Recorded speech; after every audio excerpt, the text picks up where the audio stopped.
Le 7 de cœur de Maurice Leblanc. Une question se pose, et elle me fut souvent posée. Comment ai-je connu Arsène Lupin ? Personne ne doute que je le connaisse.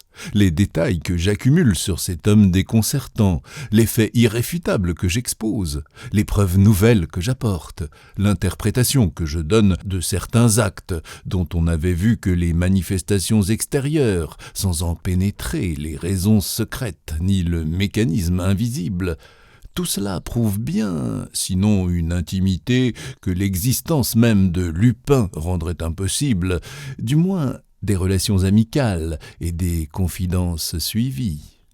Mais comment l'ai-je connu ? D'où me vient la faveur d'être son historiographe ? Pourquoi moi et pas un autre ? La réponse est facile. Le hasard seul a présidé un choix où mon mérite n'entre pour rien. C'est le hasard qui m'a mis sur sa route. C'est par hasard que j'ai été mêlé à l'une de ses plus étranges et de ses plus mystérieuses aventures. Par hasard enfin que je fus acteur dans un drame dont il fut le merveilleux metteur en scène, drame obscur et complexe, hérissé de telles péripéties que j'éprouve un certain embarras au moment d'en entreprendre le récit. Le premier acte se passe au cours de cette fameuse nuit du 22 au 23 juin dont on a tant parlé. Et pour ma part, disons-le tout de suite, j'attribue la conduite assez anormale que je tins en l'occasion à l'état d'esprit très spécial où je me trouvais en rentrant chez moi. Nous avions dîné entre amis au restaurant de la Cascade, et toute la soirée, tandis que nous fumions et que l'orchestre de tziganes jouait des valses mélancoliques, nous n'avions parlé que de crimes et de vols, d'intrigues effrayantes et ténébreuses. C'est toujours là une mauvaise préparation au sommeil. Les Saint-Martin s'en allèrent en automobile. Jean Daspry, ce charmant et insouciant Daspry, qui devait, 6 mois après, se faire tuer de façon si tragique sur la frontière du Maroc, Jean Daspry et moi nous revînmes à pied par la nuit obscure et chaude. Quand nous fûmes arrivés devant le petit hôtel que j'habitais depuis 1 an, à Neuilly, sur le boulevard Maillot, il me dit « Vous n'avez jamais peur ?» Quelle idée ! Dame, ce pavillon est tellement isolé, pas de voisins, des terrains vagues.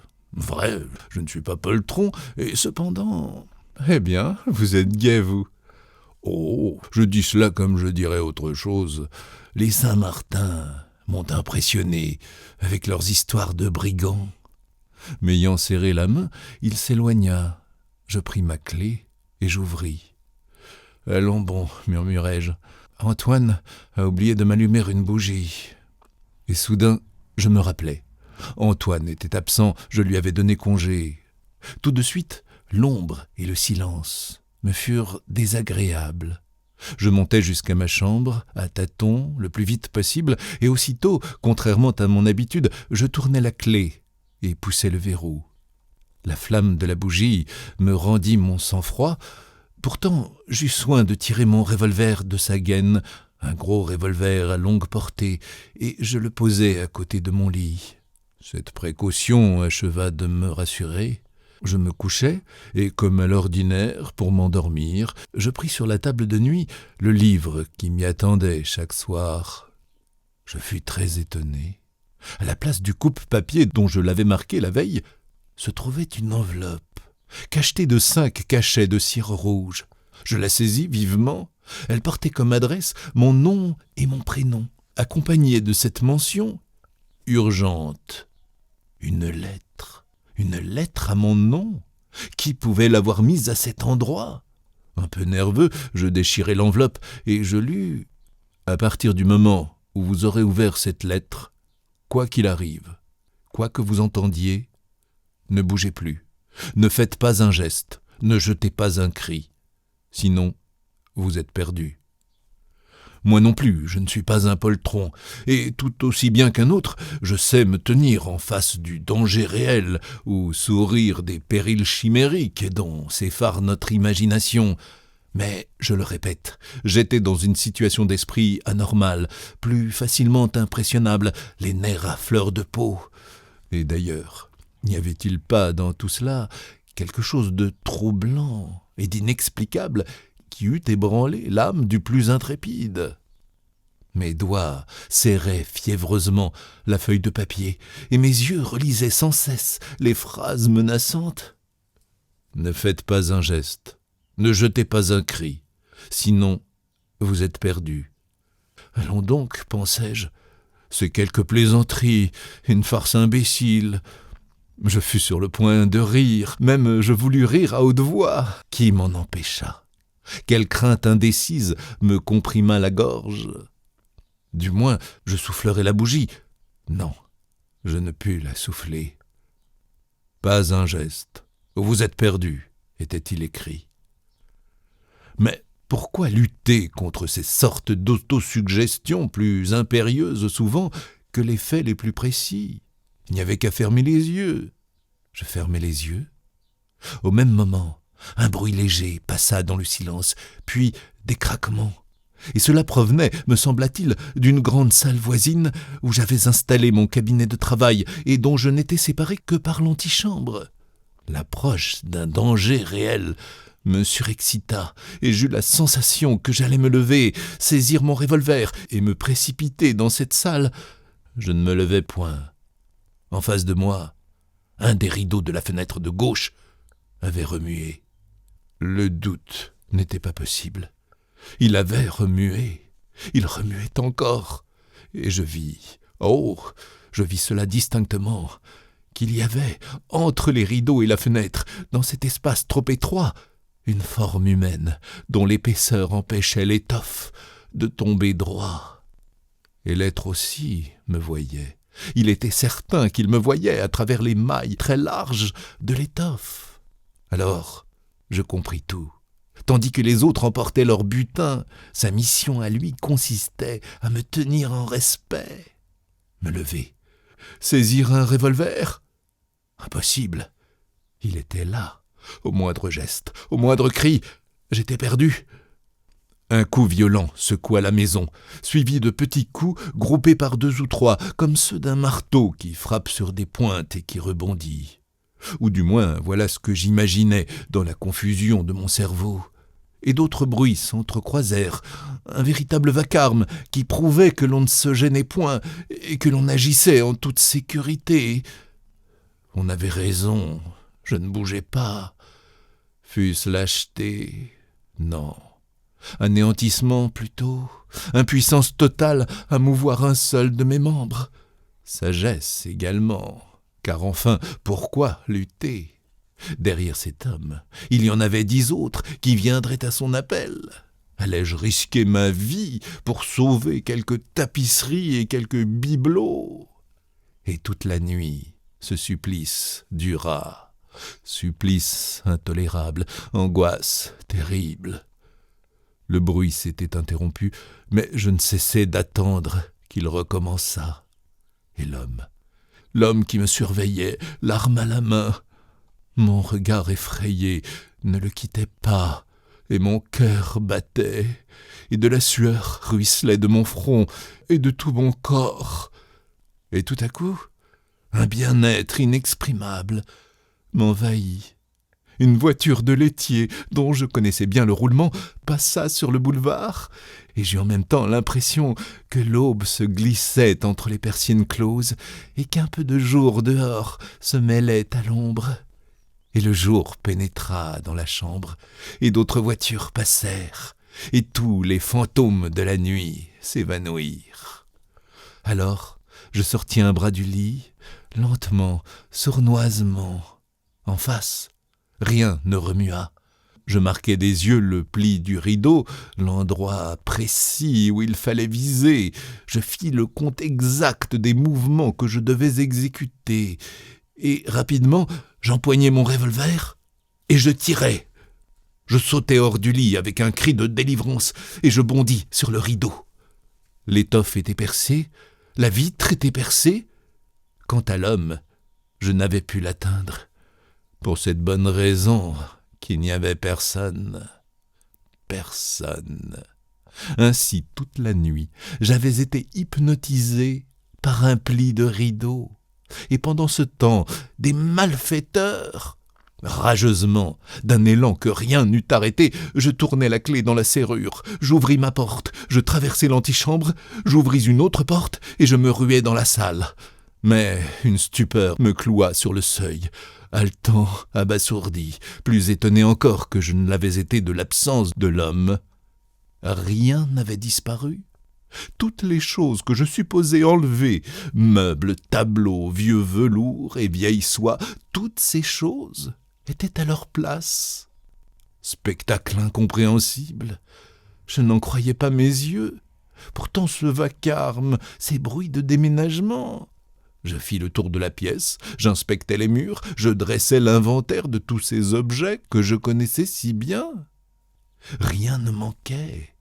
Et ce qui me déconcertait le plus, c'est que rien non plus ne révélait le passage des malfaiteurs. Aucun indice, pas une chaise dérangée, pas une trace de pas. Voyons, me disais-je en me prenant la tête à deux mains, je ne suis pourtant pas un fou, j'ai bien entendu. Pouce par pouce, avec les procédés d'investigation les plus minutieux, j'examinais la salle. Ce fut en vain, ou plutôt, mais pouvais-je considérer cela comme une découverte ? Sous un petit tapis persan, jeté sur le parquet, je ramassai une carte à jouer. C'était un 7 de cœur, pareil à tous les 7 de cœur des jeux de cartes français, mais qui retint mon attention par un détail assez curieux. La pointe extrême de chacune des 7 marques rouges en forme de cœur était percée d'un trou, le trou rond et régulier qu'eût pratiqué l'extrémité d'un poinçon. Voilà tout, une carte et une lettre trouvée dans un livre. En dehors de cela, rien. Était-ce assez pour affirmer que je n'avais pas été le jouet d'un rêve ? Toute la journée, je poursuivis mes recherches dans le salon. C'était une grande pièce, en disproportion avec l'exiguïté de l'hôtel et dont l'ornementation attestait le goût bizarre de celui qui l'avait conçu. Le parquet était fait d'une mosaïque de petites pierres multicolores formant de larges dessins symétriques. La même mosaïque recouvrait les murs, disposée en panneaux, allégories pompéiennes, compositions byzantines, fresques du Moyen-Âge. Un Bacchus enfourchait un tonneau, un empereur couronné d'or, à barbe fleurie, tenait un glaive dans sa main droite. Tout en haut, un peu à la façon d'un atelier, se découpait l'unique et vaste fenêtre. Cette fenêtre était toujours ouverte la nuit. Il était probable que les hommes avaient passé par là à l'aide d'une échelle. Mais ici encore, aucune certitude. Les montants de l'échelle eussent dû laisser des traces sur le sol battu de la cour. Il n'y en avait point. L'herbe du terrain vague qui entourait l'hôtel aurait dû être fraîchement foulée. Elle ne l'était pas.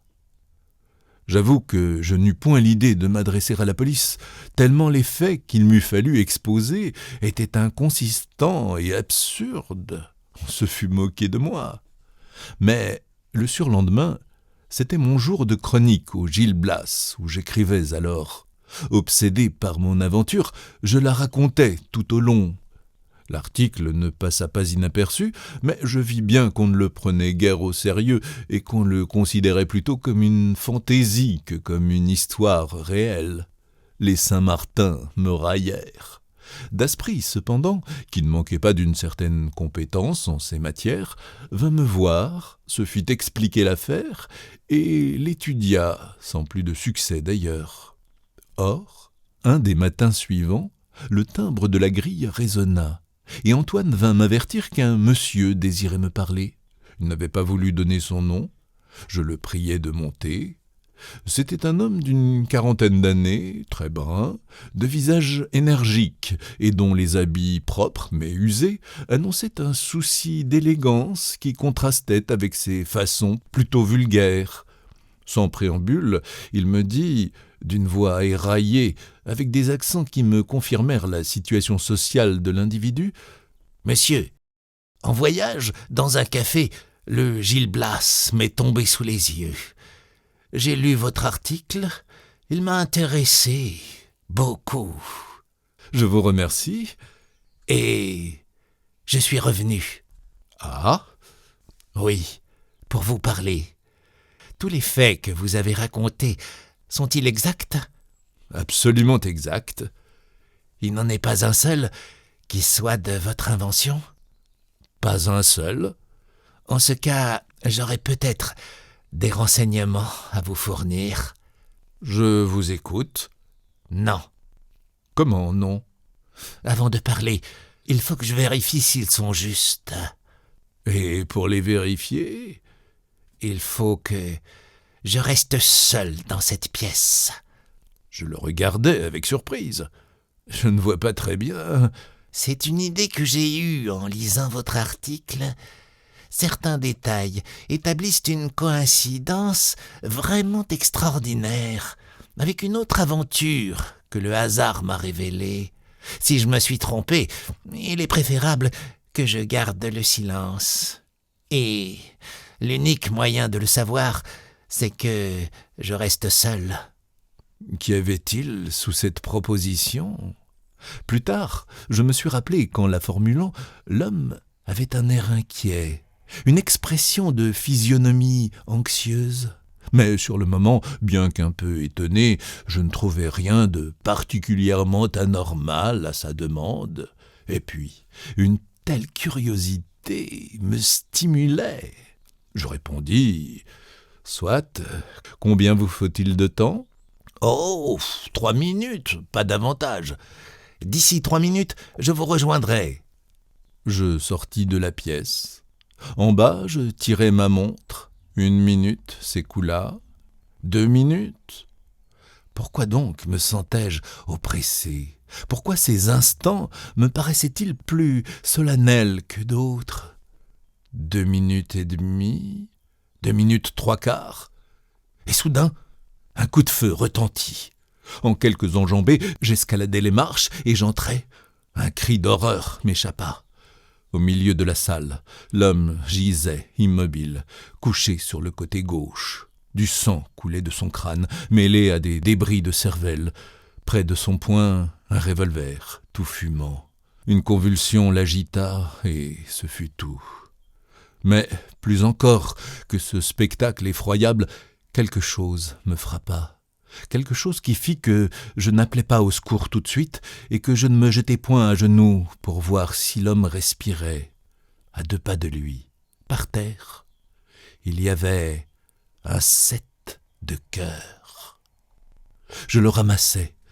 Les 7 extrémités des 7 marques rouges étaient percées d'un trou.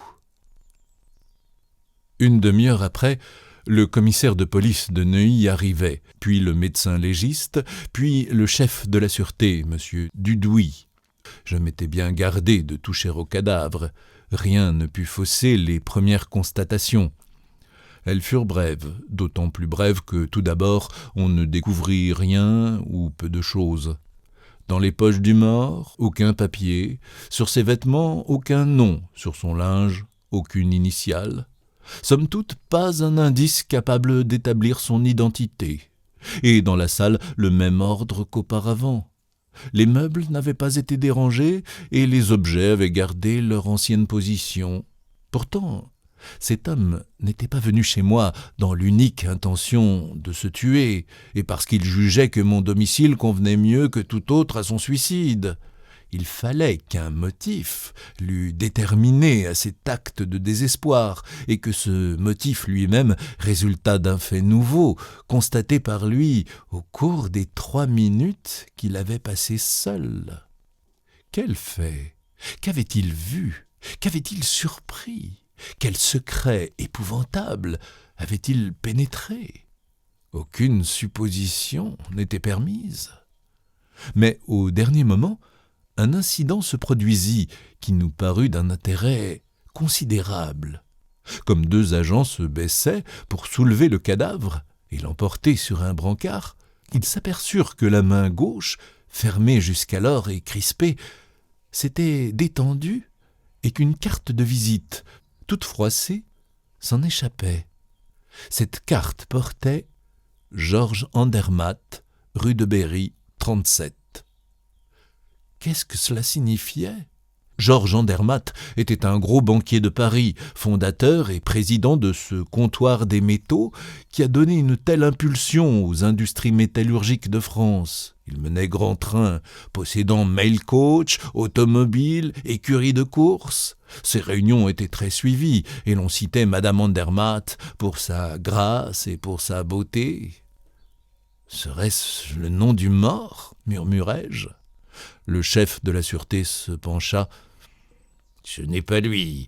Monsieur Andermatt est un homme pâle et un peu grisonnant. »« Mais alors, pourquoi cette carte ?»« Vous avez le téléphone, monsieur ?»« Oui, dans le vestibule, si vous voulez bien m'accompagner. » Il chercha dans l'annuaire et demanda le 415-21.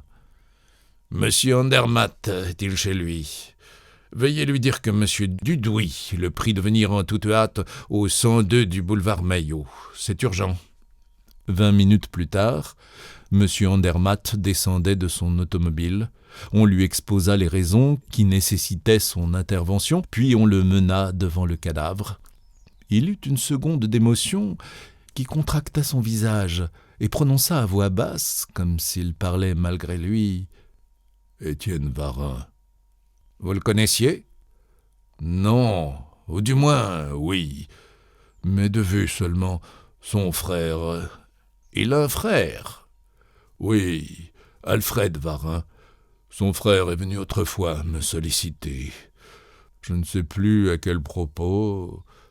Où demeure-t-il ? » Les deux frères demeuraient ensemble, rue de Provence, je crois. Et vous ne soupçonnez pas la raison pour laquelle celui-ci s'est tué. Nullement. Cependant, cette carte qu'il tenait dans sa main, votre carte, avec votre adresse, je n'y comprends rien. Ce n'est là évidemment qu'un hasard que l'instruction nous expliquera. Un hasard, en tout cas, bien curieux, pensai-je, et je sentis que nous éprouvions tous la même impression. Cette impression, je la retrouvais dans les journaux du lendemain et chez tous ceux de mes amis avec qui je m'entretins de l'aventure. Au milieu des mystères qui la compliquaient, après la double découverte, si déconcertante, de ce 7 de cœur 7 fois percé, après les deux événements aussi énigmatiques l'un que l'autre, dont ma demeure avait été le théâtre, cette carte de visite semblait enfin promettre un peu de lumière. Par elle, on arriverait à la vérité. Mais, contrairement aux prévisions, M. Andermatt ne fournit aucune indication. « J'ai dit ce que je savais, répétait-il. Que veut-on de plus ? Je suis le premier stupéfait que cette carte ait été trouvée là, et j'attends comme tout le monde que ce point soit éclairci. » Il ne le fut pas. L'enquête établit que les frères Varin, Suisses d'origine, avaient mené sous des noms différents une vie fort mouvementée, fréquentant les tripots, en relation avec toute une bande d'étrangers dont la police s'occupait et qui s'était dispersée après une série de cambriolages auxquels leur participation ne fut établie que par la suite. Au numéro 24 de la rue de Provence, où les frères Varin avaient en effet habité 6 ans auparavant, on ignorait ce qu'ils étaient devenus. Je confesse que, pour ma part, cette affaire me semblait si embrouillée que je ne croyais guère à la possibilité d'une solution et que je m'efforçais de n'y plus songer. Mais Jean Daspry, au contraire, que je vis beaucoup à cette époque, se passionnait chaque jour davantage. Ce fut lui qui me signala cet écho d'un journal étranger que toute la presse reproduisait et commentait. On va procéder, en présence de l'empereur et dans un lieu que l'on tiendra secret jusqu'à la dernière minute, aux premiers essais d'un sous-marin qui doit révolutionner les conditions futures de la guerre navale. Une indiscrétion nous en a révélé le nom. Il s'appelle le 7 de cœur. Le 7 de cœur. Était-ce là rencontre fortuite ? Ou bien devait-on établir un lien entre le nom de ce sous-marin et les incidents dont nous avons parlé ? Mais un lien de quelle nature ? Ce qui se passait ici ne pouvait aucunement se relier à ce qui se passait là-bas. Qu'en savez-vous ? Me disait Daspry. Les effets les plus disparates proviennent souvent d'une cause unique. Le surlendemain, un autre écho nous arrivait. On prétend que les plans du 7 de cœur, le sous-marin dont les expériences vont avoir lieu incessamment, ont été exécutés par des ingénieurs français. Ces ingénieurs, ayant sollicité en vain l'appui de leurs compatriotes, se seraient adressés ensuite, sans plus de succès, à l'amirauté anglaise. Nous donnons ces nouvelles sous toute réserve. Je n'ose pas trop insister sur des faits de nature extrêmement délicate et qui provoquèrent, on s'en souvient, une émotion si considérable. Cependant, puisque tout danger de complication est écarté, il me faut bien parler de l'article de l'Écho de France qui fit alors tant de bruit et qui jeta sur l'affaire du 7 de cœur, comme on l'appelait, quelques clartés confuses. Le voici, tel qu'il parut sous la signature de Salvator. L'affaire du 7 de cœur, un coin du voile soulevé. Nous serons brefs.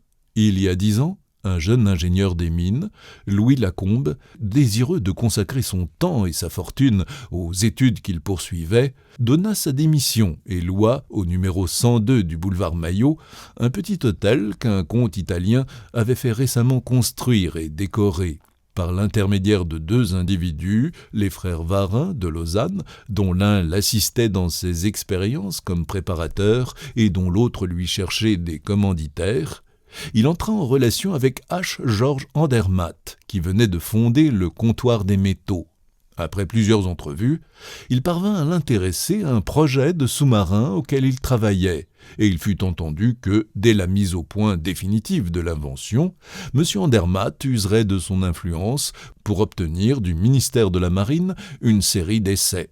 Durant 2 années, Louis Lacombe fréquenta assidûment l'hôtel Andermatt et soumit au banquier les perfectionnements qu'il apportait à son projet, jusqu'au jour où, satisfait lui-même de son travail, ayant trouvé la formule définitive qu'il cherchait, il pria M. Andermatt de se mettre en campagne. Ce jour-là, Louis Lacombe dîna chez les Andermatt. Il s'en alla le soir vers 11h30. Depuis, on ne l'a plus revu. En relisant les journaux de l'époque, on verrait que la famille du jeune homme saisit la justice et que le parquet s'inquiéta. Mais on n'aboutit à aucune certitude, et généralement il fut admis que Louis Lacombe, qui passait pour un garçon original et fantasque, était parti en voyage sans prévenir personne. Acceptons cette hypothèse, invraisemblable. Mais une question se pose, capitale pour notre pays. Que sont devenus les plans du sous-marin? Louis Lacombe les a-t-il emportés? Sont-ils détruits? De l'enquête très sérieuse à laquelle nous nous sommes livrés, il résulte que ces plans existent. Les frères Varin les ont eus entre les mains. Comment? Nous n'avons encore pu l'établir, de même que nous ne savons pas pourquoi ils n'ont pas essayé plus tôt de les vendre. Craignaient-ils qu'on ne leur demandât comment ils les avaient en leur possession? En tout cas, cette crainte n'a pas persisté, et nous pouvons en toute certitude affirmer ceci.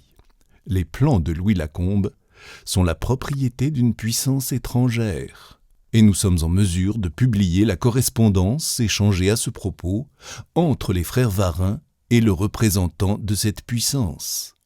Actuellement, le 7 de cœur, imaginé par Louis Lacombe, est réalisé par nos voisins. La réalité répondra-t-elle aux prévisions optimistes de ceux qui ont été mêlés à cette trahison? Nous avons, pour espérer le contraire, des raisons que l'événement, nous voudrions le croire, ne trompera point. Et un post-scriptum ajoutait « Dernière heure. Nous espérions à juste titre. Nos informations particulières nous permettent d'annoncer que les essais du 7 de cœur n'ont pas été satisfaisants. Il est assez probable qu'au plan livré par les frères Varin, il manquait le dernier document apporté par Louis Lacombe à M. Andermatt le soir de sa disparition, document indispensable à la compréhension totale du projet, sorte de résumé où l'on retrouve les conclusions définitives, les évaluations et les mesures contenues dans les autres papiers. Sans ce document, les plans sont imparfaits, de même que sans les plans, le document est inutile. Donc, il est encore temps d'agir et de reprendre ce qui nous appartient. Pour cette besogne fort difficile, nous comptons beaucoup sur l'assistance de M. Andermatt. Il aura à cœur d'expliquer la conduite inexplicable qu'il a tenue depuis le début. Il dira non seulement pourquoi il n'a pas raconté ce qu'il savait au moment du suicide d'Étienne Varin, mais aussi pourquoi il n'a jamais révélé la disparition des papiers dont il avait connaissance. Il dira pourquoi, depuis 6 ans, il fait surveiller les frères Varin par des agents à sa solde. Nous attendons de lui non point des paroles, mais des actes. Sinon, la menace était brutale. Mais en quoi consistait-elle? Quel moyen d'intimidation Salvatore, l'auteur anonyme de l'article, possédait-il sur M. Andermatt? Une nuée de reporters assaillit le banquier et 10 interviews exprimèrent le dédain avec lequel il répondit à cette mise en demeure. Sur quoi, le correspondant de l'Écho de France riposta par ces 3 lignes. « Que M. Andermatt le veuille ou non, il est dès à présent notre collaborateur dans l'œuvre que nous entreprenons. » Le jour où parut cette réplique, Daspry et moi nous dînâmes ensemble.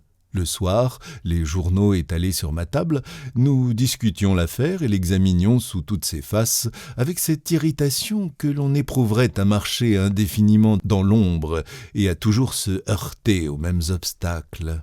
Et soudain, sans que mon domestique m'eût averti, sans que le timbre eût résonné, la porte s'ouvrit et une dame entra, couverte d'un voile épais.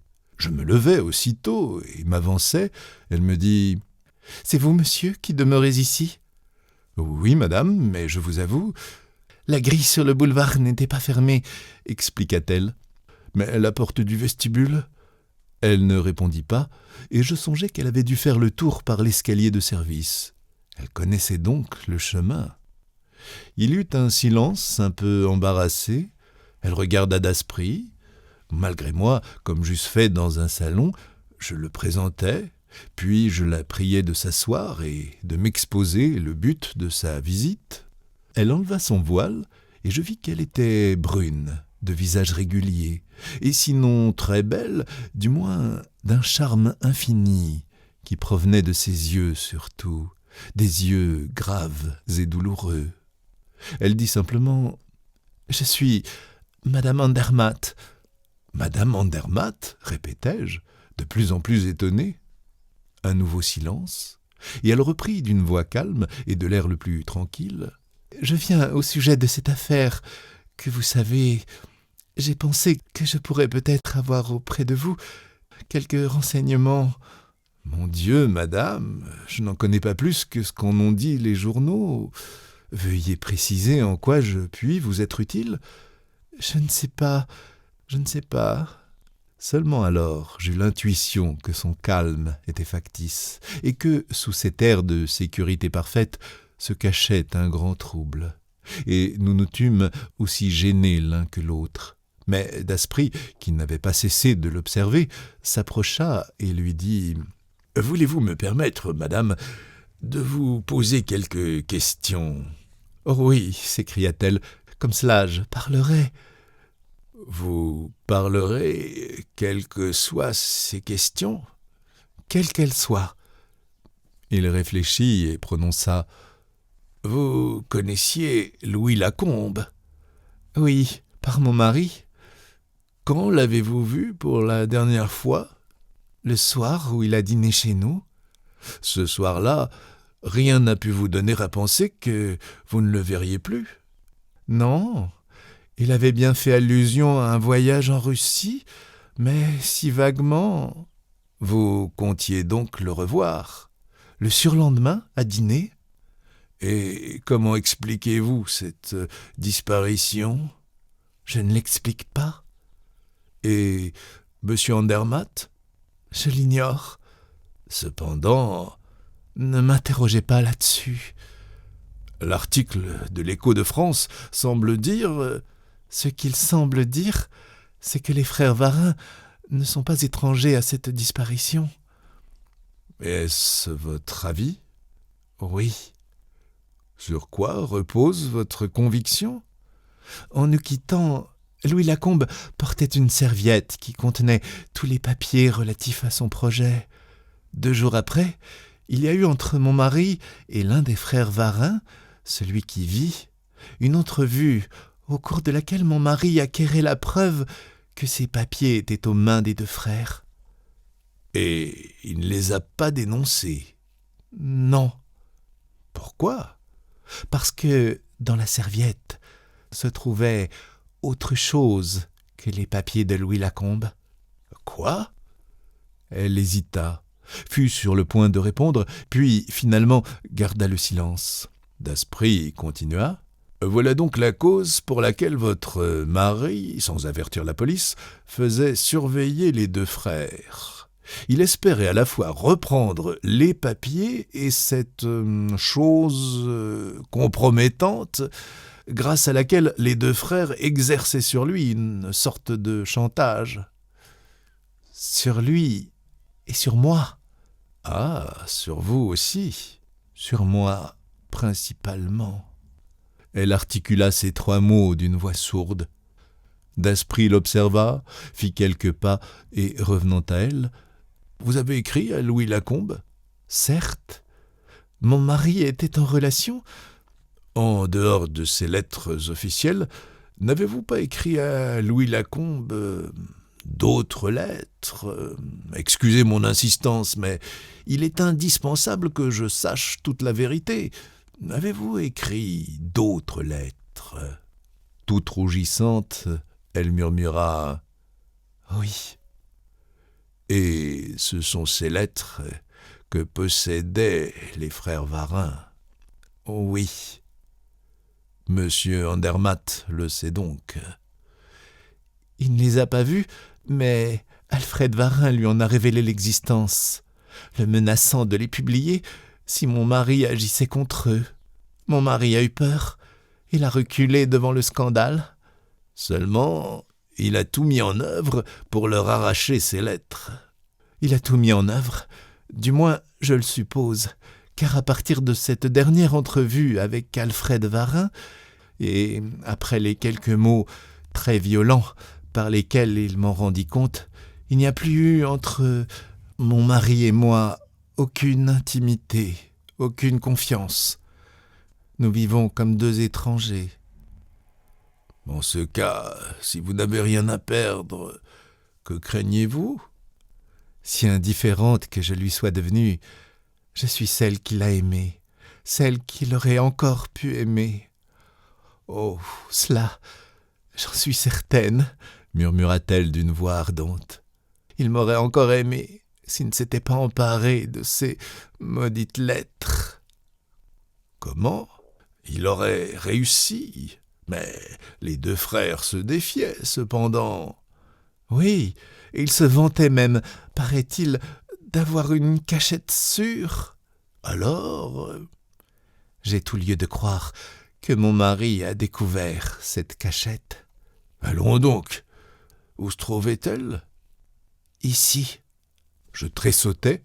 Ici? Oui, et je l'avais toujours soupçonné. Louis Lacombe, très ingénieux, passionné de mécanique, s'amusait, à ses heures perdues, à confectionner des coffres et des serrures. Les frères Varin ont dû surprendre et par la suite utiliser une de ces cachettes pour dissimuler les lettres, et d'autres choses aussi, sans doute. « Mais il n'habitait pas ici !» m'écriai-je. « Jusqu'à votre arrivée, il y a 4 mois, ce pavillon est resté inoccupé. Il est donc probable qu'ils y revenaient. Et ils ont pensé en outre que votre présence ne les gênerait pas le jour où ils auraient besoin de retirer tous leurs papiers. Mais ils comptaient sans mon mari, qui, dans la nuit du 22 au 23 juin, a forcé le coffre, a pris ce qu'il cherchait et a laissé sa carte pour bien montrer aux 2 frères qu'ils n'avaient plus à les redouter et que les rôles changeaient. 2 jours plus tard, averti par l'article du Gil Blas, Étienne Varin se présentait chez vous en toute hâte, restait seul dans ce salon, trouvait le coffre vide et se tuait. Après un instant, Daspry demanda « C'est une simple supposition, n'est-ce pas? Monsieur Andermatt ne vous a rien dit ?»« Non. » Son attitude vis-à-vis de vous ne s'est pas modifiée. Il ne vous a pas paru plus sombre, plus soucieux? Non. Et vous croyez qu'il en serait ainsi s'il avait trouvé les lettres? Pour moi, il ne les a pas. Pour moi, ce n'est pas lui qui est entré ici. Mais qui alors? Le personnage mystérieux qui conduit cette affaire, qui en tient tous les fils et qui la dirige vers un but que nous ne faisons qu'entrevoir à travers tant de complications. Le personnage mystérieux dont on sent l'action visible et toute puissante depuis la première heure. C'est lui et ses amis qui sont entrés dans cet hôtel le 22 juin. C'est lui qui a découvert la cachette. C'est lui qui a laissé la carte de M. Andermatt. C'est lui qui détient la correspondance et les preuves de la trahison des frères Varin.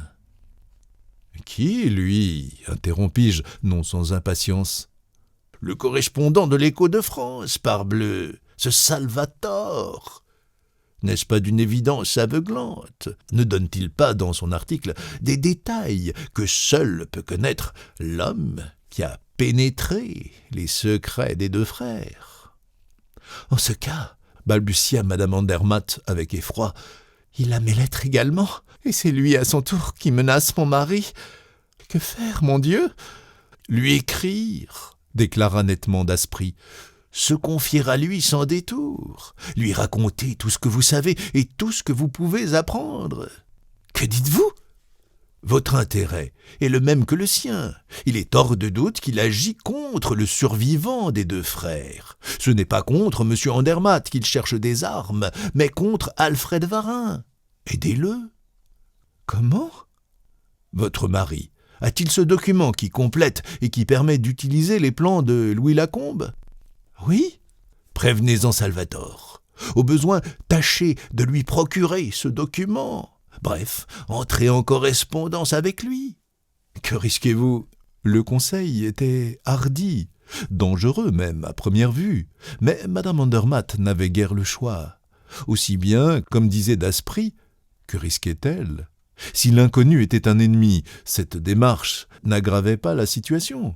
Si c'était un étranger qui poursuivait un but particulier, il devait n'attacher à ses lettres qu'une importance secondaire. Quoi qu'il en soit, il y avait là une idée, et Madame Andermatt, dans son désarroi, fut trop heureuse de s'y rallier. Elle nous remercia avec effusion et promit de nous tenir au courant. Le surlendemain, en effet, elle nous envoyait ce mot qu'elle avait reçu en réponse. « Les lettres ne s'y trouvaient pas, mais je les aurai, soyez tranquille. Je veille à tout, S. » Je pris le papier. C'était l'écriture du billet que l'on avait introduit dans mon livre de chevet, le soir du 22 juin. Daspry avait donc raison. Salvatore était bien le grand organisateur de cette affaire. En vérité, nous commencions à discerner quelques lueurs parmi les ténèbres qui nous environnaient, et certains points s'éclairaient d'une lumière inattendue. Mais que d'autres restaient obscurs, comme la découverte des 2 sets de cœur. Pour ma part, j'en revenais toujours là, plus intrigué peut-être qu'il n'eût fallu, par ces 2 cartes dont les 7 petites figures transpercées avaient frappé mes yeux en de si troublantes circonstances. Quel rôle jouaient-elles dans le drame? Quelle importance devait-on leur attribuer? Quelle conclusion devait-on tirer de ce fait que le sous-marin construit sur les plans de Louis Lacombe portait le nom de « 7 de cœur ». Daspry, lui, s'occupait peu des 2 cartes, tout entier à l'étude d'un autre problème dont la solution lui semblait plus urgente. Il cherchait inlassablement la fameuse cachette. « Et qui sait, disait-il, si je n'y trouverais point les lettres que Salvatore n'y a pas trouvées, par inadvertance peut-être? Il est si peu croyable que les frères Varin aient enlevé d'un endroit qu'ils supposaient inaccessible l'arme dont ils savaient la valeur inappréciable. » Et il cherchait. La grande salle n'ayant bientôt plus de secret pour lui, il étendait ses investigations à toutes les autres pièces du pavillon. Il scruta l'intérieur et l'extérieur, il examina les pierres et les briques des murailles, il souleva les ardoises du toit. Un jour, il arriva avec une pioche et une pelle, me donna la pelle, garda la pioche et, désignant le terrain vague, « Allons-y !» Je le suivis sans enthousiasme. Il divisa le terrain en plusieurs sections qu'il inspecta successivement. Mais dans un coin, à l'angle que formaient les murs de 2 propriétés voisines, un amoncellement de moellons et de cailloux, recouverts de ronces et d'herbes, attira son attention. Il l'attaqua. Je dus l'aider. Durant 1 heure, en plein soleil, nous peinâmes inutilement. Mais lorsque, sous les pierres écartées, nous parvînmes au sol lui-même et que nous l'eûmes éventré, la pioche de Daspry mit à nu des ossements, un reste de squelette autour duquel s'effiloquaient encore quelques bribes de vêtements. Et soudain, je me sentis pâlir. J'apercevais, fichée en terre, une petite plaque de fer, découpée en forme de rectangle, et où il me semblait distinguer des taches rouges. Je me baissai. C'était bien cela. La plaque avait les dimensions d'une carte à jouer, et les taches rouges d'un rouge de minium rongé par places étaient au nombre de 7, disposées comme les 7 points d'un 7 de cœur, et percées d'un trou à chacune des 7 extrémités.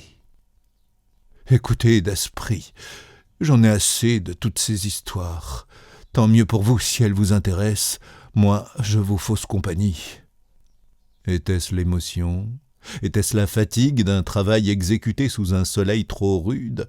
Toujours est-il que je chancelais en m'en allant et que je dus me mettre au lit où je restais 48 heures, fiévreux et brûlant, obsédé par des squelettes qui dansaient autour de moi et se jetaient à la tête leur cœur sanguinolent. Daspry me fut fidèle. Chaque jour, il m'accorda 3 ou 4 heures, qu'il passa, il est vrai, dans la grande salle à fureter, cogner et tapoter.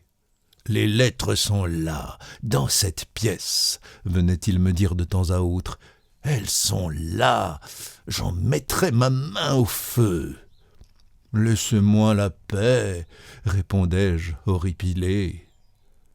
Le matin du 3e jour, je me levai assez faible encore, mais guéri. Un déjeuner substantiel me réconforta. Mais un petit bleu que je reçus vers 5 heures contribua plus que tout à mon complet rétablissement, tellement ma curiosité fut de nouveau et malgré tout piquée au vif. Le pneumatique contenait ces mots « Monsieur, le drame dont le premier acte s'est passé dans la nuit du 22 au 23 juin touche à son dénouement.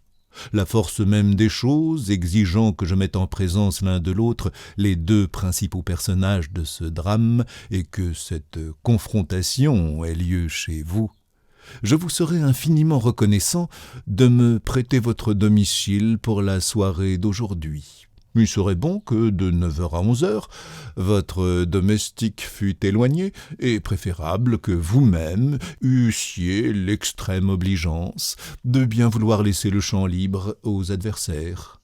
Vous avez pu vous rendre compte, dans la nuit du 22 au 23 juin, que je poussais jusqu'au scrupule le respect de tout ce qui vous appartient.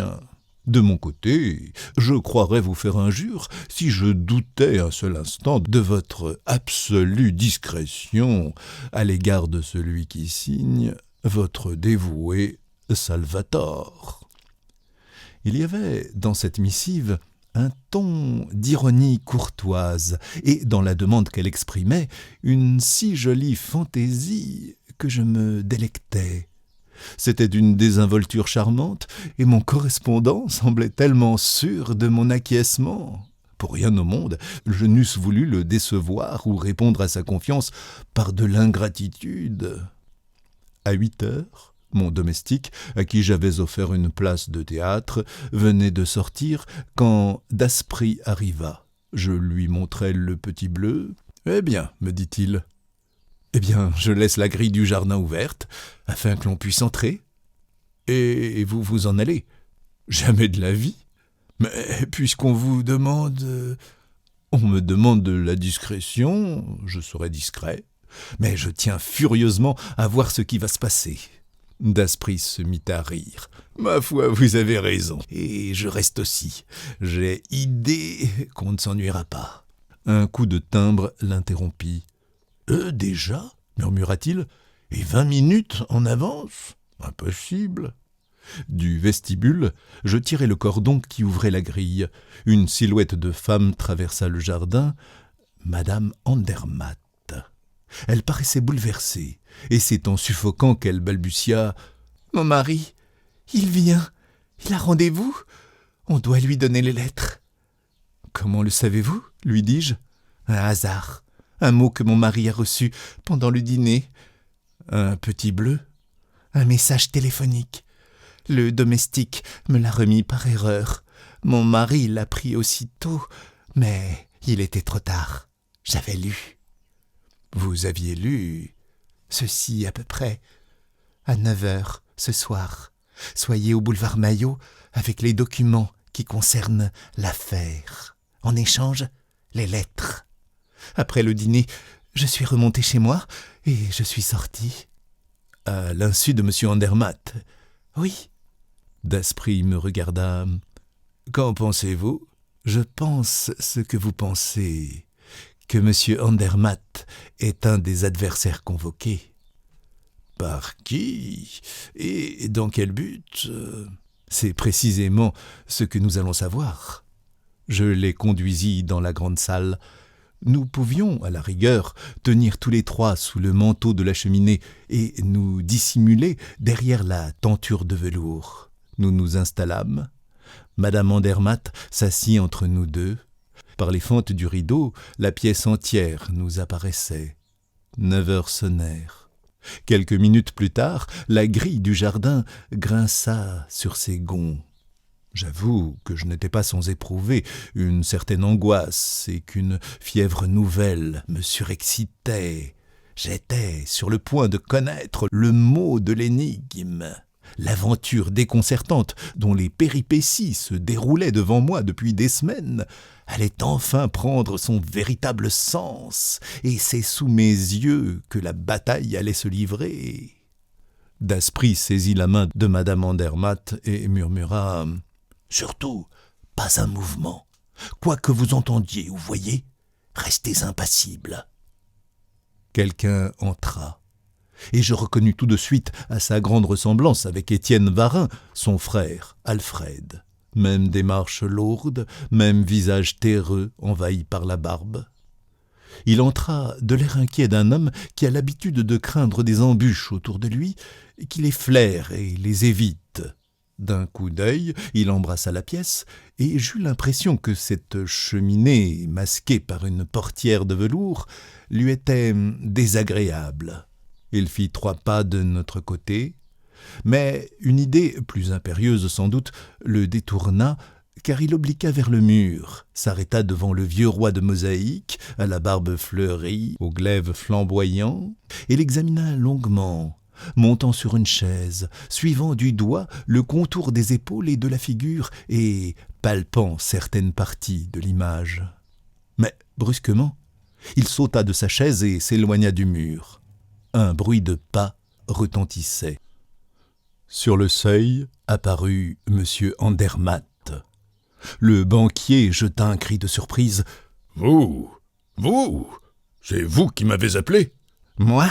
Mais pas du tout. » protesta Varin d'une voix cassée qui me rappela celle de son frère. « C'est votre lettre qui m'a fait venir. »« Ma lettre ? » ?»« Une lettre signée de vous, où vous m'offrez... »« Je ne vous ai pas écrit. »« Vous ne m'avez pas écrit. » Instinctivement, Varin se mit en garde, non point contre le banquier, mais contre l'ennemi inconnu qui l'avait attiré dans ce piège. Une seconde fois, ses yeux se tournèrent de notre côté et, rapidement, il se dirigea vers la porte. M. Andermatt lui barra le passage.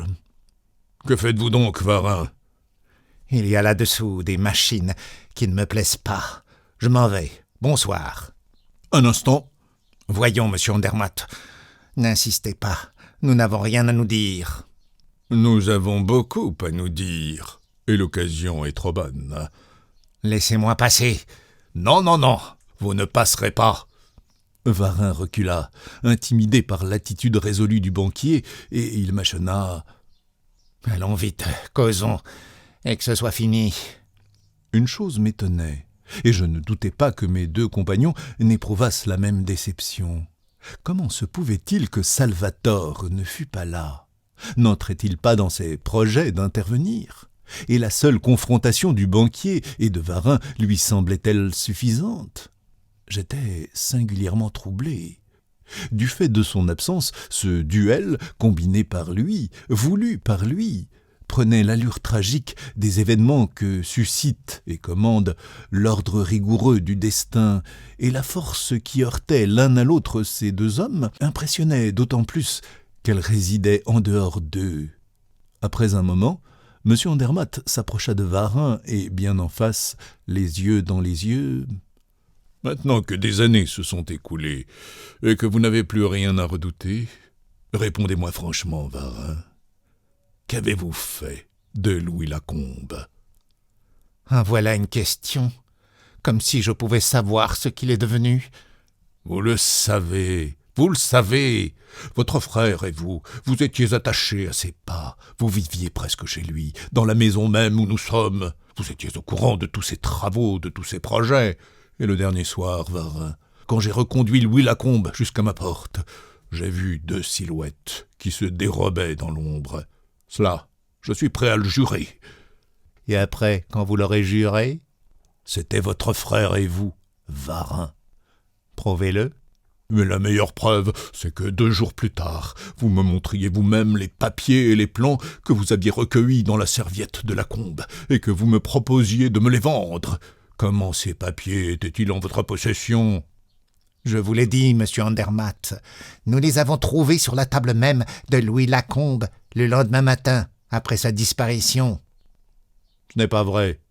Prouvez-le. La justice aurait pu le prouver. Pourquoi ne vous êtes-vous pas adressé à la justice? Pourquoi? Ah, pourquoi? Il se tut, le visage sombre, et l'autre reprit. Voyez-vous, monsieur Andermatt, si vous aviez eu la moindre certitude, ce n'est pas la petite menace que nous vous avons faite qui eût empêché. Quelle menace? Ces lettres? Est-ce que vous vous imaginez que j'ai jamais cru un instant? Si vous n'avez pas cru à ces lettres, pourquoi m'avez-vous offert des 1000 et des 100 pour les ravoir? Et pourquoi depuis nous avez-vous fait traquer comme des bêtes, mon frère et moi? Pour reprendre des plans auxquels je tenais. Allons donc. C'était pour les lettres. Une fois en possession des lettres, vous nous dénonciez plus souvent que je m'en serais dessaisi. Il eut un éclat de rire qui l'interrompit tout d'un coup. Mais en voilà assez. Nous aurons beau répéter les mêmes paroles, que nous n'en serons pas plus avancés. Par conséquent, nous en resterons là. Nous n'en resterons pas là, dit le banquier. Et puisque vous avez parlé des lettres, vous ne sortirez pas d'ici avant de me les avoir rendues. Je sortirai. Non, non. Écoutez, monsieur Andermatt, je vous conseille... Vous ne sortirez pas. C'est ce que nous verrons, dit Varin, avec un tel accent de rage que madame Andermatt étouffa un faible cri. Il dut l'entendre, car il voulut passer de force. Monsieur Andermatt le repoussa violemment. Alors, je le vis qui glissait sa main dans la poche de son veston. Une dernière fois. Les lettres d'abord. Varin tira un revolver et, visant M. Andermatt, « Oui ou non ?» Le banquier se baissa vivement. Un coup de feu jaillit. L'arme tomba. Je fus stupéfait. C'était près de moi que le coup de feu avait jailli. Et c'était Daspry qui, d'une balle de pistolet, avait fait sauter l'arme de la main d'Alfred Varin. Et, dressé subitement entre les deux adversaires, face à Varin, il ricanait. « Vous avez de la veine, mon ami, une rude veine. C'est la main que je visais, et c'est le revolver que j'atteins. » Tous deux le contemplaient, immobiles et confondus. Il dit au banquier... « Vous m'excuserez, monsieur, de me mêler de ce qui ne me regarde pas. Mais vraiment, vous jouez votre partie avec trop de maladresse.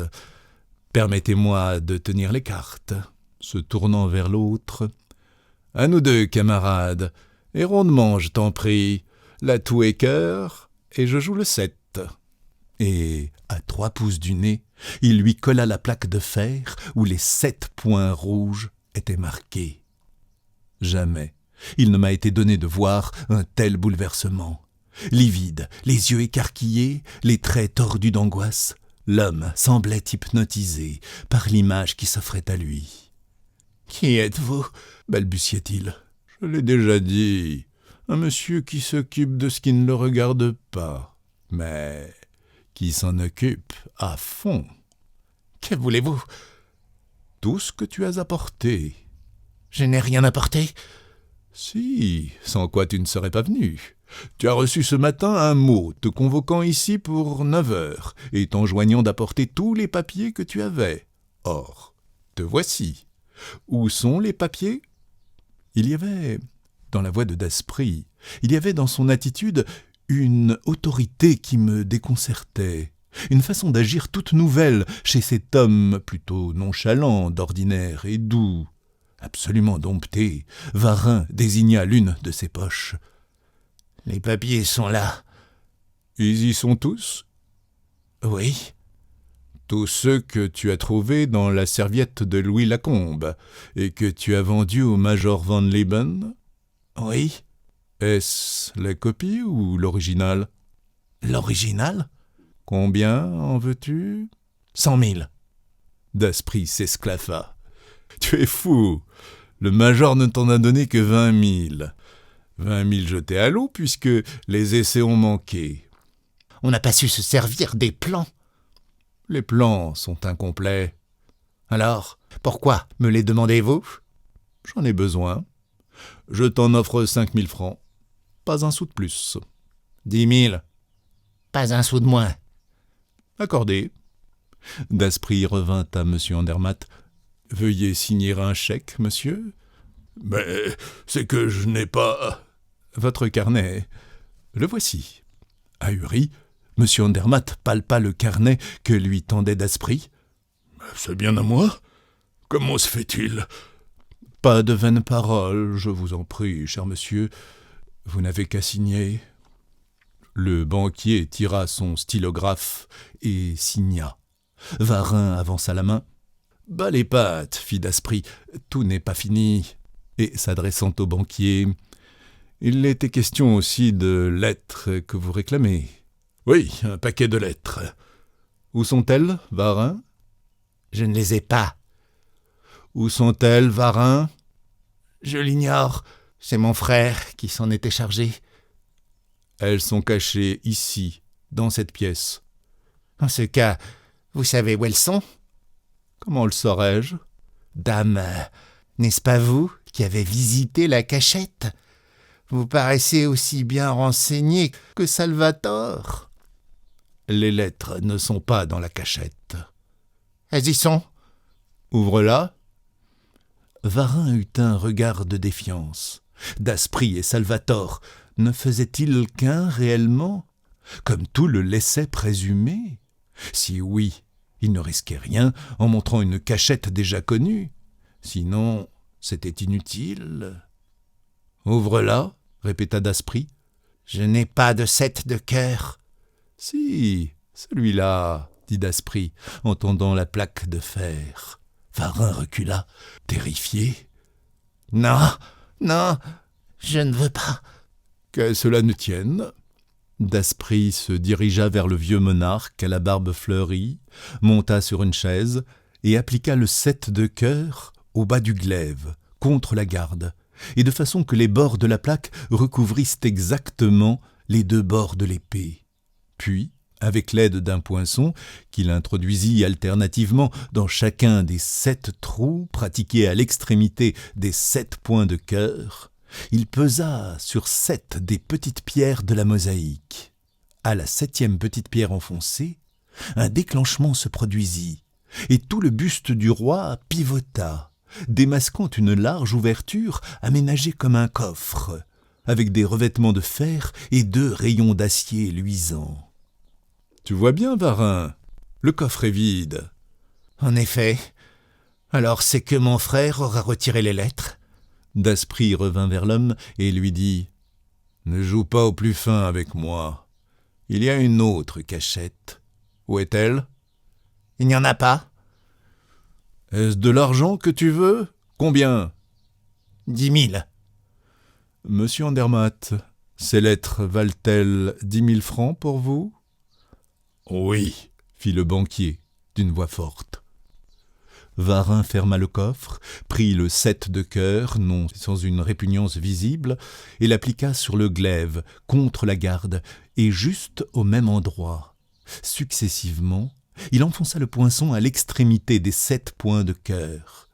Il se produisit un second déclenchement, mais cette fois, chose inattendue, ce ne fut qu'une partie du coffre qui pivota, démasquant un petit coffre pratiqué dans l'épaisseur même de la porte qui fermait le plus grand. Le paquet de lettres était là, noué d'une ficelle et cacheté. Varin le remit à Daspry. Celui-ci demanda « Le chèque est prêt, monsieur Andermatt ?»« Oui. » « Et vous avez aussi le dernier document que vous tenez de Louis Lacombe et qui complète les plans du sous-marin. »« Oui. » L'échange se fit. Daspry empocha le document et le chèque et offrit le paquet à monsieur Andermatt. « Voici ce que vous désiriez, monsieur. » Le banquier hésita un moment, comme s'il avait peur de toucher à ces pages maudites qu'il avait cherchées avec tant d'âpreté. Puis, d'un geste nerveux, il s'en empara. Auprès de moi, j'entendis un gémissement. Je saisis la main de madame Andermatt. Elle était glacée. Et Daspry dit au banquier « Je crois, monsieur, que notre conversation est terminée. Oh, pas de remerciements, je vous en supplie. Le hasard seul a voulu que je puisse vous être utile. » Monsieur Andermatt se retira. Il emportait les lettres de sa femme à Louis Lacombe. « À merveille !» s'écria Daspry d'un air enchanté. « Tout s'arrange pour le mieux. Nous n'avons plus qu'à boucler notre affaire, camarade. Tu as les papiers ?»« Les voilà tous. » Daspry les compulsa, les examina attentivement et les enfouit dans sa poche. « Parfait, tu as tenu parole. »« Mais quoi ?»« Les 2 chèques, l'argent. » »« Eh bien, tu as de l'aplomb, mon bonhomme. Comment ? Tu oses réclamer ? » ?»« Je réclame ce qui m'est dû. » »« On te doit donc quelque chose pour des papiers que tu as volés. » Mais l'homme paraissait hors de lui. Il tremblait de colère, les yeux injectés de sang. « L'argent, les 20 000, bégaya-t-il. « Impossible, j'en ai l'emploi. »« L'argent !»« Allons, sois raisonnable et laisse donc ton poignard tranquille. » Il lui saisit le bras si brutalement que l'autre hurla de douleur, et il ajouta « Va-t'en, camarade, l'air te fera du bien. Veux-tu que je te reconduise ? Nous nous en irons par le terrain vague, et je te montrerai un tas de cailloux sous lesquels... »« Ce n'est pas vrai, ce n'est pas vrai !»« Mais oui, c'est vrai. Cette petite plaque de fer aux 7 points rouges vient de là-bas. Elle ne quittait jamais Louis Lacombe, tu te rappelles ? Ton frère et toi, vous l'avez enterré avec le cadavre, et avec d'autres choses qui intéresseront énormément la justice. » Varin se couvrit le visage de ses poings rageurs, puis il prononça « Soit, je suis roulé. N'en parlons plus. Un mot cependant, un seul mot. Je voudrais savoir... » « J'écoute. »« Il y avait dans ce coffre, dans le plus grand des 2, une cassette. »« Oui. » »« Quand vous êtes venu ici, la nuit du 22 au 23 juin, elle y était. »« Oui. » »« Elle contenait... » Tout ce que les frères Varin y avaient enfermé. Une assez jolie collection de bijoux, diamants et perles, raccrochés de droite et de gauche par les 10 frères. « Et vous l'avez prise ?»« Dame, mets-toi à ma place. » Alors, c'est en constatant la disparition de la cassette que mon frère s'est tué ? Probable. La disparition de votre correspondance avec le major von Lieben n'eût pas suffi. Mais la disparition de la cassette... Est-ce là tout ce que tu avais à me demander ? Ceci encore. Votre nom. Tu dis cela comme si tu avais des idées de revanche. Parbleu, la chance tourne. Aujourd'hui, vous êtes le plus fort. Demain, Ce sera toi ? j'y compte bien. Votre nom. Arsène Lupin. Arsène Lupin ? L'homme chancela, assommé comme par un coup de massue. On eût dit que ces deux mots lui enlevaient toute espérance. Daspry se mit à rire. « Ah ça, t'imaginais-tu qu'un monsieur Durand ou Dupont aurait pu monter toute cette belle affaire ? Allons donc, il fallait au moins un Arsène Lupin.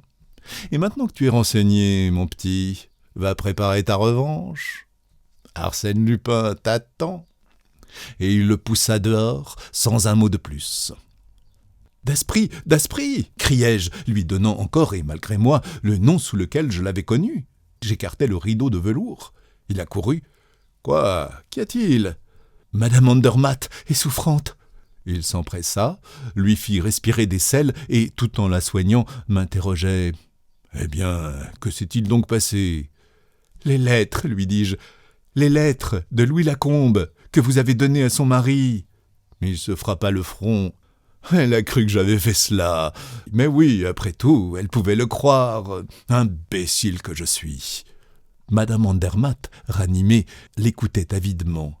Il sortit de son portefeuille un petit paquet en tout point semblable à celui qu'avait emporté M. Andermatt. « Voici vos lettres, madame, les vraies. »« Mais les autres ?»« Les autres sont les mêmes que celles-ci, mais recopiées par moi cette nuit et soigneusement arrangées. Votre mari sera d'autant plus heureux de les lire qu'il ne se doutera pas de la substitution, puisque tout a paru se passer sous ses yeux. » « L'écriture ? Il n'y a pas d'écriture qu'on ne puisse imiter. » Elle le remercia avec les mêmes paroles de gratitude qu'elle eût adressées à un homme de son monde, et je vis bien qu'elle n'avait pas dû entendre les dernières phrases échangées entre Varin et Arsène Lupin.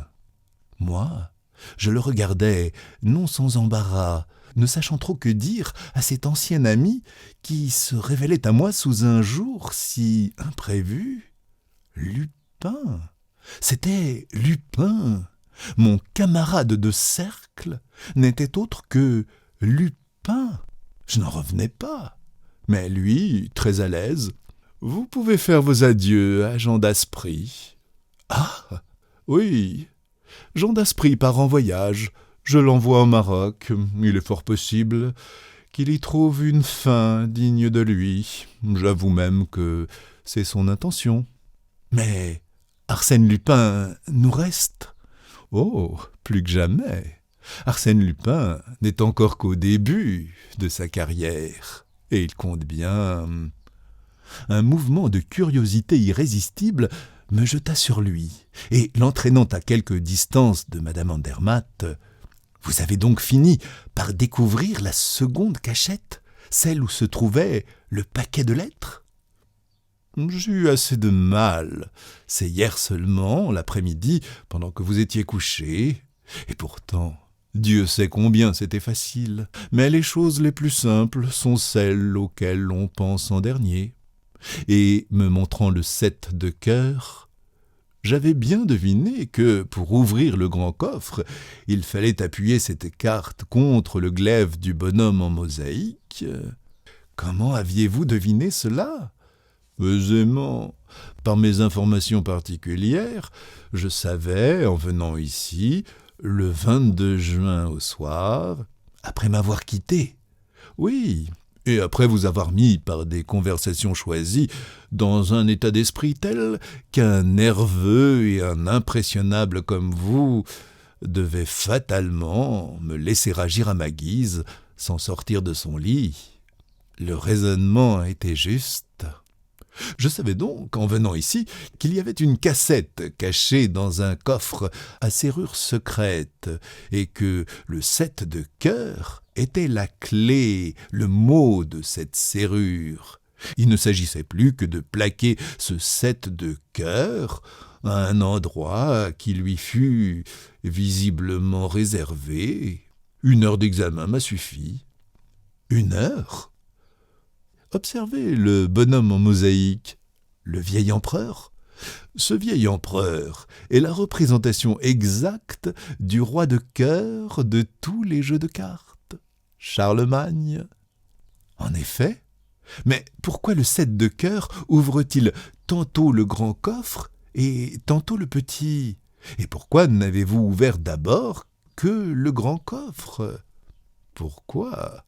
Mais parce que je m'obstinais toujours à placer mon 7 de cœur dans le même sens. Hier seulement, je me suis aperçu qu'en le retournant, c'est-à-dire en mettant le 7e point, celui du milieu, en l'air, au lieu de le mettre en bas, la disposition des 7 points changeait. Parbleu! Évidemment, parbleu, mais encore fallait-il y penser. Autre chose, vous ignoriez l'histoire des lettres avant que Madame Andermatt en parlât devant moi. Oui, je n'avais découvert dans le coffre, outre la cassette, que la correspondance des 2 frères, correspondance qui m'a mis sur la voie de leur trahison. Somme toute, c'est par hasard que vous avez été amené d'abord à reconstituer l'histoire des 2 frères, puis à rechercher les plans et les documents du sous-marin. Par hasard ? Mais dans quel but avez-vous recherché ? Daspry m'interrompit en riant. Mon Dieu, comme cette affaire vous intéresse. Elle me passionne. Eh bien, tout à l'heure, quand j'aurai reconduit Madame Andermatt et fait porter à l'Écho de France le mot que je vais écrire, je reviendrai et nous entrerons dans le détail. Il s'assit et écrivit une de ces petites notes lapidaires où se divertit la fantaisie du personnage. Qui ne se rappelle le bruit que fit celle-ci dans le monde entier? Arsène Lupin a résolu le problème que Salvator a posé dernièrement. Maître de tous les documents et plans originaux de l'ingénieur Louis Lacombe, il les a fait parvenir entre les mains du ministre de la Marine.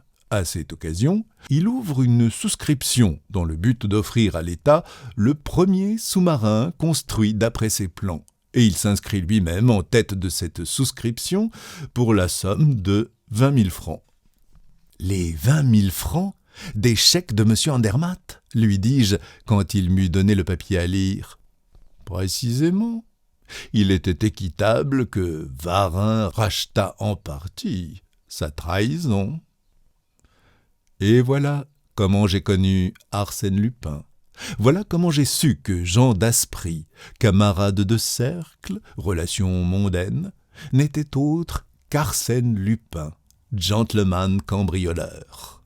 Voilà comment j'ai noué des liens d'amitié fort agréables avec notre grand homme, et comment, peu à peu, grâce à la confiance dont il veut bien m'honorer, je suis devenu son très humble, très fidèle et très reconnaissant historiographe.